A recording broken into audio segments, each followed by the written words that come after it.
আব্বু আমরা আচরণ আইডি থেকে আপনি লিখেছেন, যদি কারোর সবসময় 6 দিন হায়েজ হয় কিন্তু হঠাৎ করে 10 দিন হায়েজ থাকে তাহলে তার করণীয় কি? তারপরে এমডি জাকির হোসেন লিখেছেন, আমি একজন যুবক, আমি কি ক্লাস 8 এর মেয়েদের প্রাইভেট পড়াতে পারবো?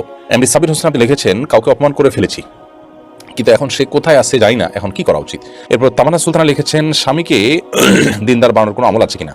পরে শাহনাজ পারভিন স্মৃতি আপনি লিখেছেন, আমি ফরজ সালাতের পর অনেক তাসবিহ তেলাওয়াত করি, এতে 20 থেকে 25 মিনিট সময় লেগে যায়, তাই আমার সুন্নত নামাজ আদায় করতে একটু দেরি হয়ে যায়, এতে কি আমার গুনাহ হবে? তাহলে আর বিলম্ব না করে আমরা প্রশ্নোত্তরের পর্বে প্রবেশ করি। আব্বু আমরা আচরণ আইডি থেকে আপনি লিখেছেন, যদি কারোর সবসময় 6 দিন হায়েজ হয় কিন্তু হঠাৎ করে 10 দিন হায়েজ থাকে তাহলে তার করণীয় কি?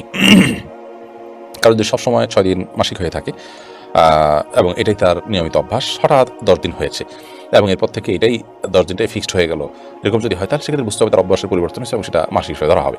আর যদি সবসময় 6 দিন হয়, হঠাৎ করে 1 মাস 10 দিন হয়েছে, তাহলে সেক্ষেত্রে বুঝে নিতে হবে যে পরবর্তী 4 দিন যেটা সেটা তার রোগ, সেটা মাসিক নয়, যেহেতু তার নিয়মিত অভ্যাসের বরখেলাফ হলো। তারপরে এমডি জাকির হোসেন লিখেছেন, আমি একজন যুবক, আমি কি ক্লাস 8 এর মেয়েদের প্রাইভেট পড়াতে পারবো? ক্লাস 8 এর মেয়েরা মোটামুটি বালেগ হওয়ার পর্যায়ে চলে যায়, যার কারণে তাদেরকে আপনি পড়াতে পারবেন না। অর্থাৎ আপনি সাধারণভাবে যে পড়ানো হয় পর্দা ছাড়া সামনে সেভাবে পড়াতে পারবেন না। যদি এমন হয় যে তারা পর্দার আড়ালে থাকবেন, আপনি আড়াল থেকে পারবেন এবং তারা কয়েকজন থাকলো এবং সেখানে ফিতনার কোনো আশঙ্কা না থাকলো এবং সেখানে পর্দার জন্য গুরুত্বপূর্ণ দিকগুলো আছে, ইচ্ছাকৃত কণ্ঠের মধ্যে কোমলতা সৃষ্টি না করা ইত্যাদি, তারাও আপনি উভয় সতর্ক থাকলেন, তাহলে সেক্ষেত্রে আপনি পড়াতে পারেন। তারপরেও সবচেয়ে উত্তম হয় তাদেরকে কোনো মেয়ে টিচার দিয়ে পড়ানো এবং আপনি কোনো ছেলে স্টুডেন্ট খুঁজে বের করা। এমডি সাবির হোসেন আপনি লিখেছেন, কাউকে অপমান করে ফেলেছি কিন্তু এখন সে কোথায় আছে জানি না, এখন কি করা উচিত? আল্লাহ তাআলা আপনার প্রতি রহম করুন।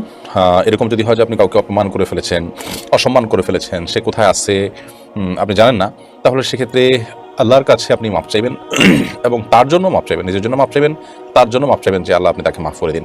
কোনো ব্যক্তির এই ধরনের হক যদি নষ্ট করা হয় তাহলে সেক্ষেত্রে ওই ব্যক্তির জন্য আল্লাহর কাছে মাপ চাইলে আল্লাহ রাব্বুল আলামিন তাকে সন্তুষ্ট করেন এবং এই বান্দাকে দায়মুক্ত করেন। বিশেষ করে এখন আপনার উচিত হবে অনেক বেশি ইস্তেগফার করা, আল্লাহকে অনেক খুশি করার চেষ্টা করা, যাতে করে কিয়ামতের দিন আল্লাহ রাব্বুল আলামিন আপনাকে দায়মুক্ত করেন, ওই হক আছে সেটা আল্লাহ তাআলা আদায় করে দেন।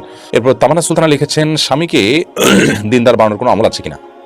স্বামীকে দিনদার বানানোর জন্য ওইরকম আলাদা কোনো আমলের কথা আমার জানা নেই যে আলাদা কিছু করবেন, তবে আপনি সূরা ফুরকানের 14 নম্বর আয়াতে পুরো ফ্যামিলি যাতে দিনদার হয় সেজন্য যে দোয়ার শিক্ষা দেওয়া হচ্ছে সেই দোয়াটা আপনি করবেন, ইনশাআল্লাহ বিদিনিল্লাহ সেটা আপনার জন্য যথেষ্ট হবে।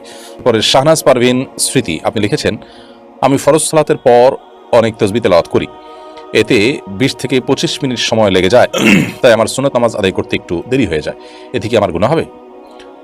দেখুন, ফরজ সালাতের পর যদি অনেক তাসবিহ তেলাওয়াত করা হয় তাহলে সেক্ষেত্রে 15-20 মিনিট সময় লাগলো, তারপরে আপনি সুন্নত আদায় করলেন, এতে কোনো গুনাহ হওয়ার কারণ নেই। বরং অনেক ওলামায়ে কেরামের মতে এটাই কাঙ্ক্ষিত, এটাই উচিত যে সুন্নাত ফরজ নামাজের পর বিশেষ করে মাসনুন দোয়াগুলো পড়ে তারপর আপনি সুন্নত পড়লেন। অবশ্য সলাৎ পরবর্তী যে মাসনুন দোয়া সেগুলো পড়তে 20-25 মিনিট সময় লাগার কথা নয়। এক্ষেত্রে আমার মনে হচ্ছে যে আপনি অন্যান্য যে ইবাদতবন্দিগ আছে সেগুলো করছেন, তাহলে সেক্ষেত্রে আপনার এই পদ্ধতিটা আমি বলবো ভুল। আপনি শুধুমাত্র ফরজ সালাত পরবর্তী যে মাসনুন দোয়া আছে যেগুলো পড়তে 5-7 মিনিট লাগবে সেগুলো পড়ে তারপর আপনি সুন্নত পড়ে নেবেন, এরপর আপনি অন্যান্য দোয়া দরুদ পড়বেন, সেটা হলো অধিকতর উত্তম। যদি একান্ত সেটা না করে আপনি যেমনটি বলছেন এমনটি করেন, এতে আপনার গুনাহ অন্তত হবে না। কিন্তু সুন্নত হবে সালাতের পর সুন্নত সালাতগুলো পড়ে তারপরে আপনি অন্য কাজ করেন, সেটা হবে অধিকতর উত্তম, সেটাই হবে সুন্নাহ।